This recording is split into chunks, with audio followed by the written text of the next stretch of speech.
नमस्कार, मैं अनिल शर्मा आपका एक बार फिर से स्वागत करता हूं आपके अपने YouTube channel commerce by Pathak sir में। 11th क्लास के प्यारे प्यारे बच्चों, आज जो टॉपिक है हम जॉइंट स्टॉक कंपनी के टाइप्स के ऊपर करने वाले हैं। जैसा कि आप सभी जानते हैं कि हमने अभी कंपनी के बारे में फीचर्स, मेरिट्स, डिमेरिट्स उसकी पढ़ी पिछली वीडियो में। आज की जो वीडियो है टाइप्स ऑफ कंपनी से रिलेटेड है। ठीक है, टाइप्स ऑफ कंपनी की बात करें, प्राइवेट कंपनी और पब्लिक कंपनी, और एक होती है ओपीसी वन पर्सन कंपनी। ठीक है, तो हम इन तीनों कंपनीज के बारे में पढ़ेंगे। मेजर पहले प्राइवेट कंपनी और पब्लिक कंपनी के मीनिंग, इन दोनों में डिफरेंस आज की वीडियो में ये कंप्लीट करने वाला हूं। ओपीसी के लिए, वन पर्सन कंपनी के लिए एक अलग से मैं वीडियो आपकी बना दूंगा, जो कि कल। ठीक है, आइए स्टार्ट करते हैं। यदि अभी तक आपने चैनल सब्सक्राइब नहीं किया है तो चैनल को जरूर सब्सक्राइब करें और पास की घंटी के बटन को जरूर दबा दें। आइए स्टार्ट करते हैं। प्राइवेट कंपनी मीनिंग क्या होगा इसका, किसे आप प्राइवेट कंपनी कहेंगे। ठीक है, प्राइवेट कंपनी के बारे में कंपनीज एक्ट 2013 के सेक्शन 2 सबसेक्शन 68। ठीक है, सेक्शन 2 सबसेक्शन 68 में लिखा है कि वह कंपनी प्राइवेट कंपनी होगी जिसकी minimum paid up capital 1 lakh रुपए है, जो company maximum number of members 200 रखती है, जो कंपनी अपने शेयर्स को पब्लिक को इश्यू करने से प्रोहिबिशन लगाती है।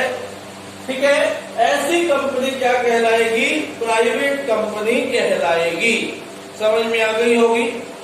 क्या कहा कि कोई भी वो कंपनी जिसके रिस्ट्रिक्शन लगाती है, जो क्या करती है, रिस्ट्रिक्शंस लगाती है, restrictions on transfer of shares, यानी कि अपने शेयर्स को प्राइवेट कंपनी के मालिक लोग नहीं बेच सकते। दूसरा, मैक्सिमम नंबर ऑफ लिमिट बताया गया है इसमें मेंबर्स बनने की। मैक्सिमम नंबर ऑफ लिमिट रहेगी 200। ठीक है, और तीसरा कहा है कि ये पब्लिक को इनवाइट नहीं करती अपने शेयर खरीदने के लिए। Invitation not allowed to public for invitation to buy its share, यानी कि अपने शेयर्स को नॉर्मल पब्लिक को इश्यू नहीं करती, अपने खुद के ही पर्सन्स होते हैं जिनको शेयर्स दिए जाते हैं। ठीक है, तो अगर आ जाए प्राइवेट कंपनी क्या है, तो आपने लिखा है प्राइवेट कंपनी वह कंपनी है जो कंपनीज एक्ट 2013 के अंतर्गत सेक्शन 2 सबसेक्शन सेक्शन 68 में जिसकी minimum paid up capital 1 lakh रुपए है। मिनिमम पेड अप कैपिटल कितनी है, 1 लाख। जो रिस्ट्रिक्शंस लगाती है शेयर्स के ट्रांसफर पर, जिसमें मैक्सिमम नंबर ऑफ लिमिट्स 200 है मेंबर्स की। मैक्सिमम कितने होंगे, 200। ठीक है, मिनिमम होंगे इसमें 2। ठीक है, मिनिमम कितने होंगे 2 और मैक्सिमम कितने होंगे 200 मेंबर्स होंगे। और यह पब्लिक को इनवाइट नहीं करती कि हमारे शेयर खरीदे। ठीक है, ये थी प्राइवेट कंपनी के बारे में बात। अब पब्लिक कंपनी क्या होती है। पब्लिक कंपनी वह कंपनी है जिसकी minimum paid up capital 5 lakh होती है। ठीक है, मिनिमम पेड अप कैपिटल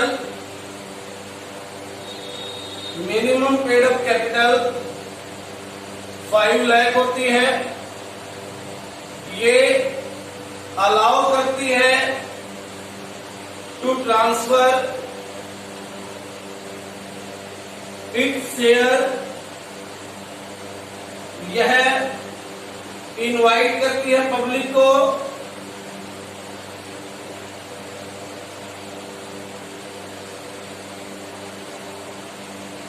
ठीक है। इसमें मैक्सिमम नंबर ऑफ मेंबर्स की कोई लिमिट नहीं है, no limit of maximum number of members, कितने भी हो सकते हैं। मिनिमम 7 होने चाहिए इसमें, मैक्सिमम नो लिमिट। यहां पर मैंने बताया था मिनिमम 2 और मैक्सिमम कितने थे, 200 थे ठीक है। ये सारी बातें कहां लिखी गई हैं, ये बातें लिखी गई है company Indian companies act 2013 section 2 sub section 71 में ठीक है। सेक्शन 2 सब सेक्शन 71 में प्राइवेट कंपनी के बारे में लिखा गया है, सेक्शन 2 सब सेक्शन 68 में ठीक है। बात ये ठीक दोनों के बारे में डेफिनेशन की बात आपने बता देना है कि प्राइवेट कंपनी वो कंपनी है जो सेक्शन 2 सब सेक्शन 68 के अकॉर्डिंग जिसकी minimum paid up capital 1 lakh है, जो अपने मेंबर्स को, अपने शेयर होल्डर्स को शेयर ट्रांसफर करने पर रिस्ट्रिक्शन लगाती है, जिसमें मैक्सिमम नंबर ऑफ मेंबर्स 200 है और यह पब्लिक को इनवाइट नहीं करती शेयर्स खरीदने के लिए। ऐसे ही पब्लिक कंपनी के बारे में बताओगे कि सेक्शन 2 सब सेक्शन 71 में मिनिमम पेड अप कैपिटल होगी इसकी 5 लाख, ट्रांसफर अलाउड करती है, शेयर्स को बेच सकते हो आप इसके, invite public to buy share, public को इनवाइट करती है अपने शेयर खरीदने के लिए, और मैक्सिमम नंबर ऑफ मेंबर्स पर कोई लिमिट नहीं है, मिनिमम 7 ठीक है। तो यहां पर हम डिफरेंस भी करेंगे इन दोनों के बीच में। डिफरेंस क्या है, नंबर ऑफ मेंबर्स आपको बता दिया, मैक्सिमम 200, मिनिमम 2, ऊपर भी लिखा है मैंने। यहां पर मिनिमम 7, मैक्सिमम नो लिमिट, कोई लिमिट नहीं है। पेड अप कैपिटल के बारे में हमने ऊपर लिखा, पेड अप कैपिटल कितनी होती है, मिनिमम 1 लाख, यहां कितनी होती है, मिनिमम 5 लाख। तीसरा हम इसी के आधार पर कह सकते हैं कि रिस्ट्रिक्शंस होती है, restrictions on transfer of shares,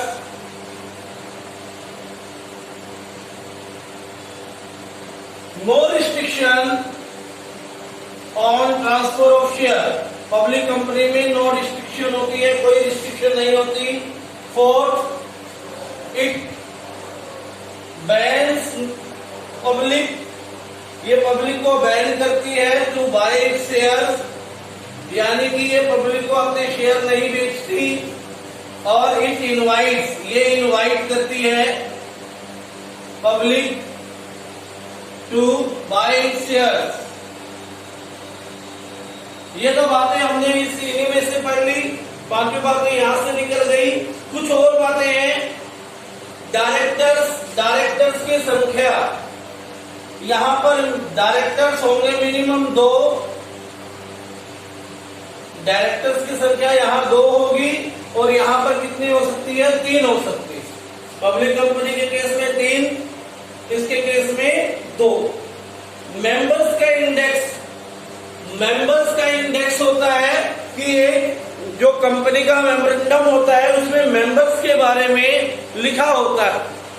तो प्राइवेट कंपनी में no need, index of members की नीड नहीं होती। प्राइवेट कंपनी में इंडेक्स ऑफ मेंबर्स की नीड नहीं होती, जरूरी नहीं है। पब्लिक कंपनी में इंडेक्स ऑफ मेंबर्स की जरूरत है, कंपलसरी है, मैंडेटरी है। मेंबर्स का इंडेक्स आपको जरूर देना पड़ेगा in case of a public company. ठीक है बात। उसके बाद कंपनी की एजीएम करना बिल्कुल कंपलसरी है। 6 महीने में एक बार एनुअल जनरल मीटिंग होनी चाहिए पब्लिक कंपनी में। यहां पर कंपलसरी नहीं है, जब चाहे वो कर सकते हैं। ठीक है। प्राइवेट कंपनी क्या कर सकती है, अपने डायरेक्टर्स को लोन दे सकती। प्राइवेट कंपनी अपने डायरेक्टर्स को लोन दे सकती है बिना गवर्नमेंट के अप्रूवल के। लेकिन पब्लिक कंपनी बिना गवर्नमेंट के अप्रूवल के अपने डायरेक्टर्स को लोन नहीं दे सकती। ठीक है। प्राइवेट कंपनी के लास्ट में क्या लिखा जाएगा, प्राइवेट लिमिटेड, और इसमें सिर्फ लिमिटेड वर्ड का यूज होगा। ठीक है। प्राइवेट कंपनी के लास्ट में लिखा जाएगा प्राइवेट लिमिटेड और पब्लिक में क्या लिखा जाएगा, लिमिटेड वर्ड का यूज होगा। ठीक है।